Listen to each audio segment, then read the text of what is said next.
you know, I've been saying this for a while now. It's like, let's get rid of the hybrid style. When I'm rigging these cameras out anyway, I'm putting the screen on the side. Like these little steps, right? Like that's another one of those little steps that could possibly lead to something like that. Right. If I had to choose, personally, if I had to choose between, if I'm upgrading a camera right now, and I have the choice between the S1R2 and the S1II, for me... So with the recent launch of the brand new Lumix S1R Mark II and now the official Lumix S1 Mark II, it's kind of a next step that makes sense that we're all hoping for, the next Lumix S1H Mark II, which in my mind is going to be a proper cinema camera from Lumix. So in today's episode, I'm joined with none other than Caleb Hoover, who's been a multiple time returning guest on this channel, and we're talking about what does this next cinema camera from Lumix looks like, what features, how it can be integrated, the body design, and everything kind of in between, and mostly how this can be a massive game changer. So without further ado,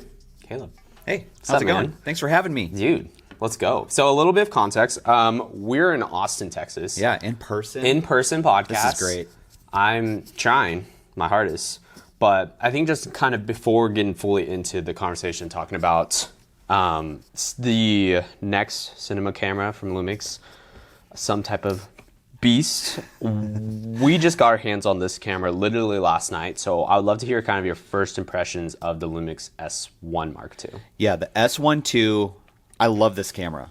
Like the shoot settings that you have from a video perspective, like I know it's not the S1R2 with the high megapixel, you know, count, things like that, but from just a pure like just video spec wise, I love this camera. I love what it's giving you from like the new Cinescope, you know, Cinescope formats to shoot in, the 5.1K open gate at 60p. Yeah, finally. Like that's pretty sweet.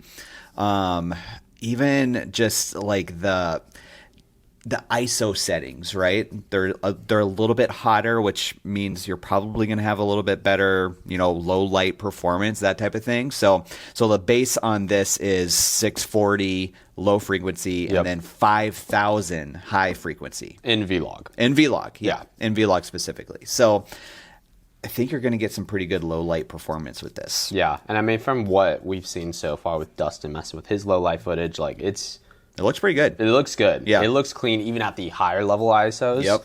And I'm curious, I guess, to hear, like, in your mind, why did this camera specifically, the S1 Mark II, it just needs to run before the S1H could even vlog. Yeah. Why do you think this camera had to be the camera that came before the S1H Mark II? Because I feel like a lot of people want that camera. Yeah. But this camera needs to happen first. Well, here's the thing that I think is happening, which I get excited about, the possibility of, you know, a possible cinema style camera with Lumix is like all of the tools they're like even introducing new tools to these cameras, like the S1R2, S1II.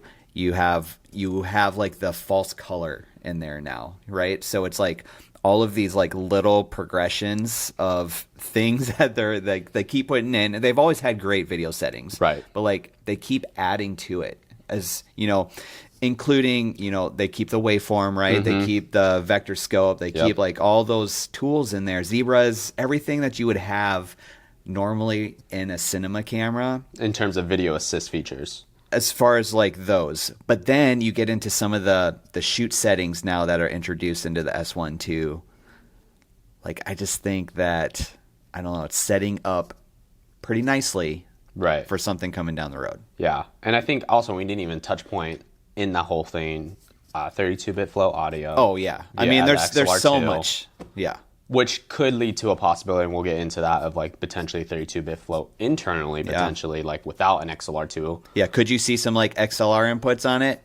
Probably. Probably. I would want that. Yeah. But before we touch that, like also other things, before we get fully into it, other things I also think is like ARRI Log C3. Oh yeah. I think it's like, in my mind, when that came out to the GH7, it kind of felt like, like a lot of people say, and this is not my personal wording, but a lot of people would say that felt more like a gimmick. Oh yeah. On a Micro Four Third camera, and it's like, but now that it's like on full frame, you're like, I think that's gonna make a lot of people turn and look at Lumix and be like, oh, this is cheaper than Sony. You have better settings than like a lot of these higher end cameras for the flagship cameras. And better than some cinema cameras, right? Yeah. On this little guy right here. And you're getting ARRI color science, yeah, which is crazy to say in, you know, a $3,200 camera. Right. So my notes completely died down. But before I guess we get fully into talking about what we would want for a cinema camera from Lumix, I think it's worth noting to the audience, everything we're saying is pure speculation. Oh yeah, totally is. It's just hopes, kind of dreams, and then I would also say some free marketing advice as well to Lumix. Handing out free marketing advice, Dangyou? I guess it's not marketing advice. It's just telling the engineers this is what we want. So yeah, without further ado, I'd love to starting off with the design of this future camera. We're going to call it the S1H Mark II because that just seems like that's probably the next step. Probably the next step. What does that design of that camera look like? Does that look like a hybrid to you? Okay, so, you know, I've been saying this for a while now. It's like, let's get rid of the hybrid style. You know, yeah. Like I understand you have plenty now that have this hybrid body, even the same size, like what they're putting in to these cameras. Like this is pretty close to the same size as like the S5 II. You know, just off just a little bit. Yeah, like 0.1 inch, barely off. Yeah. So, you know, we have plenty of these now, which is fantastic. It's amazing what we're getting in these for the price point that we're getting, that we can get it at. Like incredible stuff. Yeah. Like honestly. But now it's time to lose the hybrid body, and let's just go with a. I'm fine with a, like, you know, FX3. I've been saying this for a while, like FX3 style body or Pixis style body, like box style, like a Komodo or something, like whatever.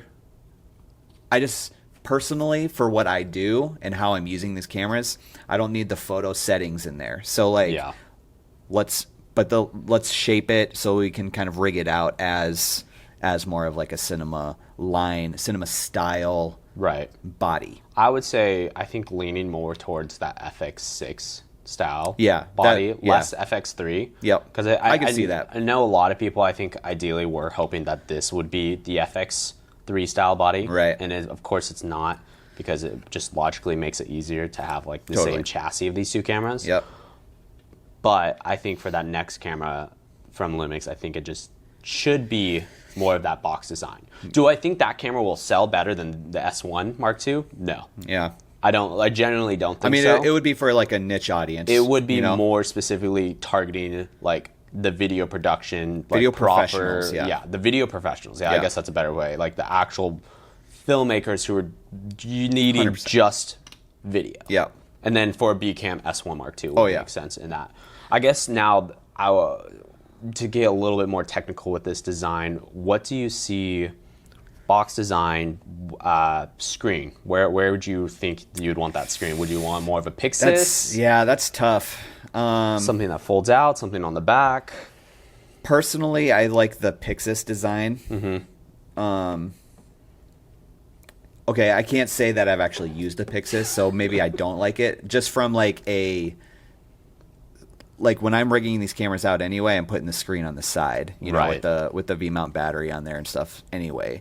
So to me, that kind of makes sense just to have that, because I'd probably be using a monitor. Yeah. Anyway, I think as long as the screen could articulate, that's the big thing. I mean, if we could just dream up a camera, that's what we're doing. Like I would having an articulated screen on there would be amazing, right? Then also just having two inputs for audio, you know, where you can internally, you know, record that 32-bit float where you don't. I was, you know, talking with Josh Walker about how flimsy the XLR2 is on these cameras, on the, you know, putting it on the hot shoe right there, and it's just there's nothing to support it, and it's like loose, it's flimsy, doesn't feel great. Like I feel like it's just gonna rip off the top of the camera. I would be even open to in terms of making the body smaller, having one full size XLR and one mini, or like whatever is it, micro XLR or mini XLR? I mean whatever that small size off the top of my head. I don't remember. but I'd be fine like just like 2 of those or one full size, whatever that looks like. But directly into the camera, I think would be, you know, if we're building a dream camera, that's what we're doing. Like, yeah, let's put the audio in the camera, right into the camera. Power. Now, what do you see the power for this? Because I have an interesting new thought. Oh, okay. I'd like to hear that. I could say it. Yeah, just tell me. What do you got? I think about, okay, Teslas, right? How does Teslas relate to cameras? This is the question everyone's asking. But well, are we asking that question? I'm not totally sure. But now you are. Now I am. What I'm thinking is, okay, having camera bodies inside the cameras takes a long time to charge these. Mm-hmm. Imagine you had a car battery inside a camera. Oh, okay. It takes you only 30 minutes to drive 300 miles. Like yeah, that charging. is crazy. Yeah. So imagine having a fast charging solution, similar to like how our phones work, charging internal batteries. So no longer it's like, oh, you only need to like record for like, so you just plug it in, charge it for 5 minutes, and you're gonna have like an hour to 2 hours of runtime. So built-in battery. Built-in battery. Can't remove it. Can't remove it. That's an interesting thought. Because it stops. I think the issue with these batteries, I am not technical whatsoever, guys, but the issue with these batteries is like you can't charge these really quickly. Yeah, because then they'll explode. Yeah, that's the issue. But if they're inside the camera and you're not worrying about that, and you're using the charging that's provided, and you're doing a fast charging solution, whoosh, juice it up. Yeah. Then you have like record time and then all day. And then you can still power it. Yeah, with like a USB-C or something like that. Yeah, I mean, I can get behind something like that. I think that's like built-in something battery that could be potentially different. Yeah. I would also be down just for a simple V-mount, but if like a V-mount dies quicker than internal batteries. I mean, some of those cinema box cameras are using MP style batteries, so I mean, you could go that route as well, right? MP style. I don't like those batteries. Well, I don't either, but I'm just saying as a solution to, like, right. If you're running that type of camera, you're probably not running these style batteries on it. So you'll probably have to go with what you're talking about, like internally, or probably MP style. But definitely, like if you're shooting on something like that, you're probably going to be running an external battery anyway. Right. So I guess that now next point is this has been, I think everyone has different camps, and I feel like there could be a potential new idea for this. IBIS or NDs, or what are your thoughts just in those? Yeah, I mean, this is kind of a debate that I think we've talked about before, just like in passing. I mean, ideally both, right? If we're building the dream camera. Ideally both. Yeah. I know it's tough. Hard. It's tough. I'd probably go IBIS just because it's been so good on it. It's been so good on Lumix cameras. Like, it's crazy. I'm used to shooting with the IBIS now, especially with the stabilization. Like, you could probably do like a electronic stabilization where you're not actually, stabilizing the actual sensor. So you could probably almost go like that GoPro route where it's just electronic stabilization. Then you could maybe toss those NDs on. Yeah. However, if I had to choose between the two, personally, I would probably choose the stabilization just because I am now used to shooting with the stabilization handheld. Right. And it's so good that I don't know if I'd want to give that up when I am tossing VNDs on the lens anyway. So.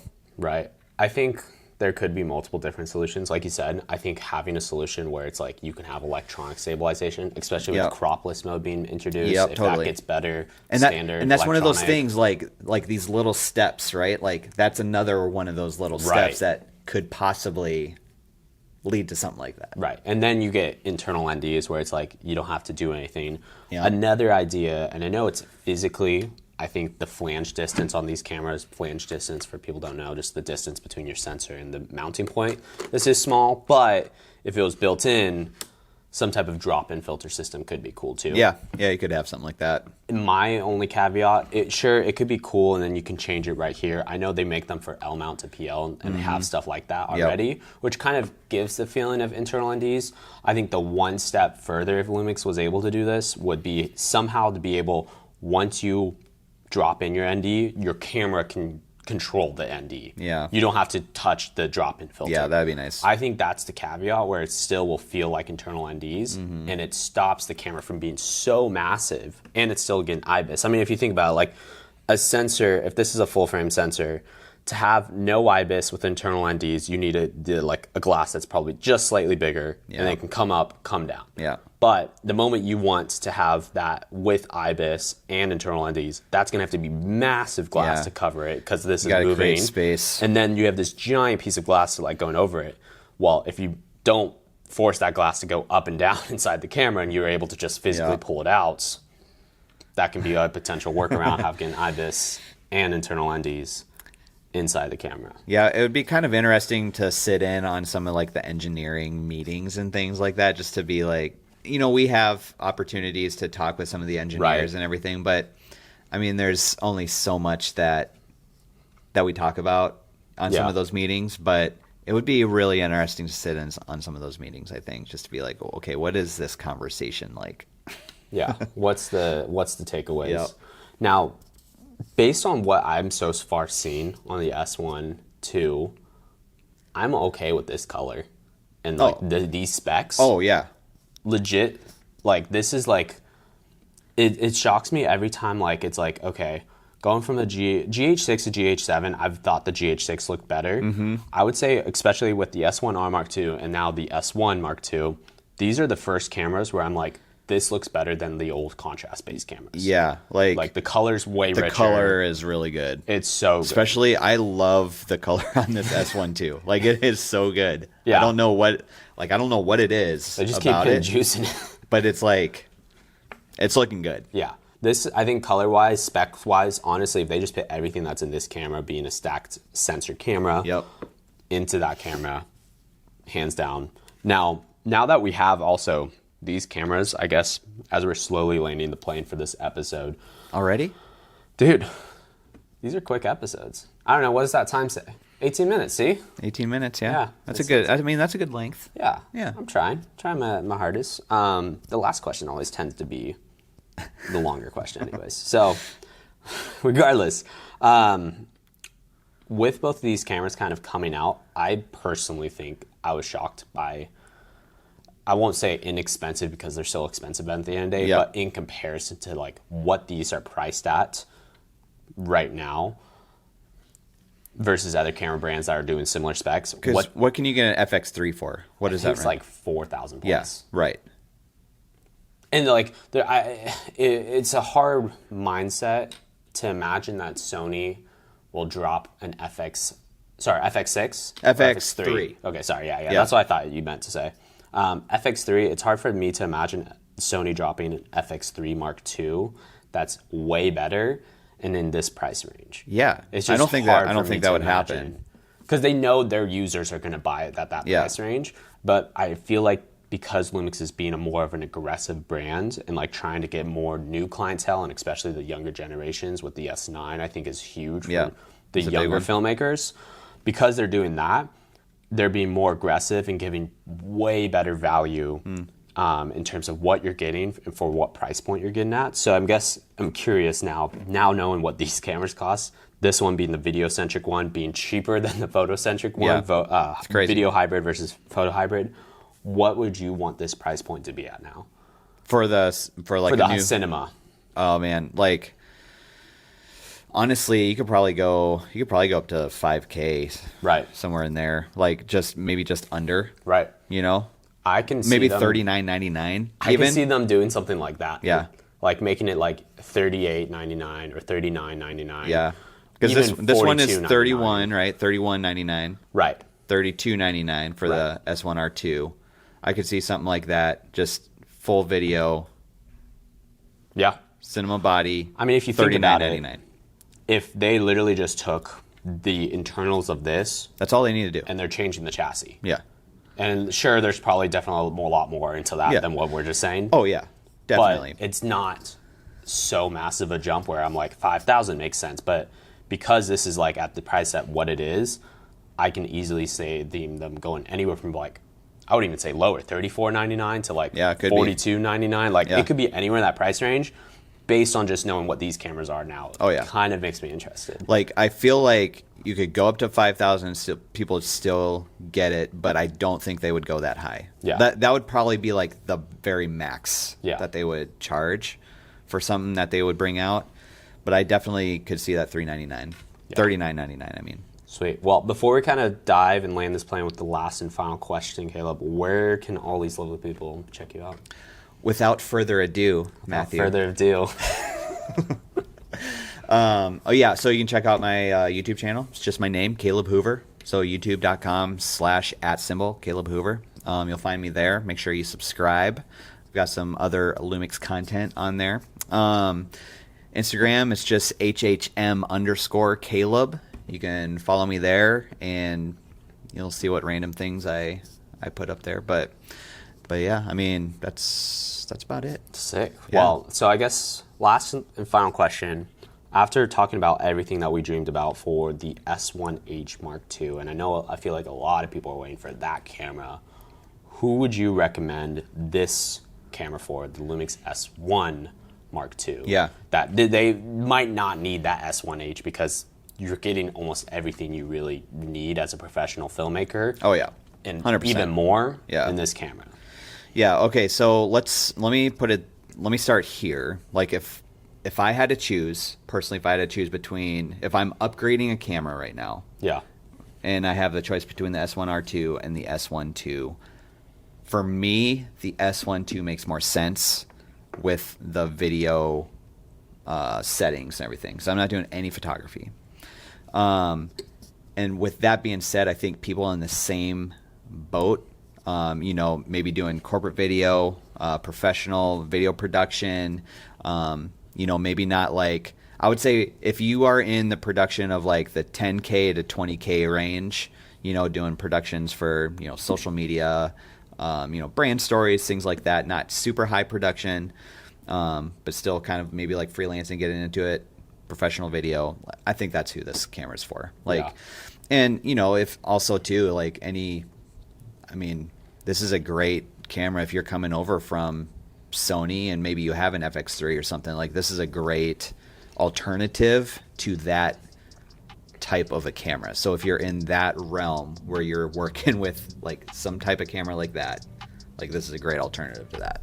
Sweet. Well, sick, man. Well, thanks for joining me on this episode. Yeah, thanks for having me. It's good to hang out in person. I know. It's fun. And if you guys are interested in seeing another podcast I did with Caleb talking about how does the GH7 save Micro Four Thirds, check out that video right there. YouTube recommends you might like this video right here. Until next one, guys. Peace.